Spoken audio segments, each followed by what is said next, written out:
Mudahkan pemantauan dan cegah klaster keluarga. Pemkot meminta warga tak lakukan isolasi mandiri di rumah. Guna memudahkan pemantauan dan mencegah penularan COVID-19 di lingkungan keluarga atau klaster keluarga, pemerintah Kota Semarang meminta warga tidak melakukan isolasi mandiri di rumah. Di Kota Semarang, klaster keluarga masih mendominasi kasus COVID-19.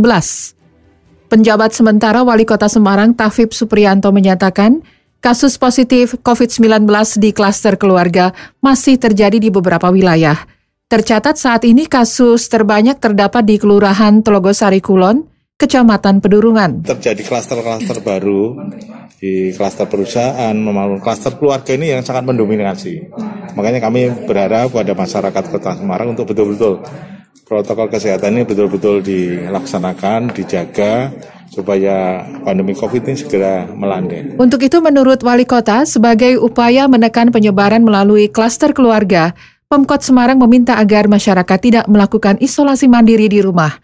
Pihaknya meminta warga yang terpapar COVID-19 untuk melakukan isolasi di ruang isolasi yang disediakan Pemkot Semarang, yakni di Rumah Dinas Wali Kota Semarang atau Gedung Diklat Pemerintah Kota Semarang. Kami mengarahkan kepada seluruh puskesmas yang ada kasus-kasus itu dibawa ke rumah dinas supaya kita lebih fokus dalam rangka untuk penanganan penyembuhannya.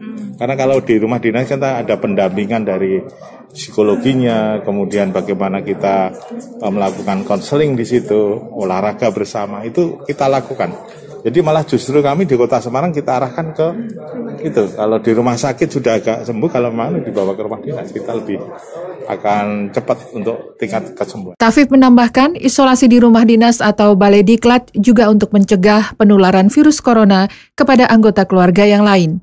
Menurut Tafib, saat ini proses penyembuhan di rumah isolasi dilakukan perawatan secara intensif oleh tim medis. Masyarakat yang terpapar COVID-19 tidak hanya diberi vitamin untuk penyembuhan, melainkan juga mendapatkan pendampingan psikologis, konseling, dan bersama-sama diajak berolahraga setiap pagi secara rutin. Sementara itu, Kepala Dinas Kesehatan Kota Semarang Abdul Hakam memastikan ruang isolasi yang disediakan pemerintah Kota Semarang masih sangat mencukupi untuk menampung pasien COVID-19. Saat ini jumlah pasien yang melakukan isolasi di rumah dinas sebanyak 123 orang dengan kapasitas 160 tempat tidur.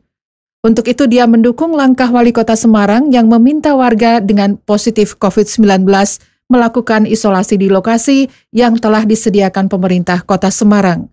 Sebab lebih memadai, aman, nyaman, dan memudahkan pemantauan. Dan yang terpenting, mencegah penularan pada anggota keluarga yang lain. Demikian tim pemberitaan Radio Idola dengan produser Heri Chandra Santosa.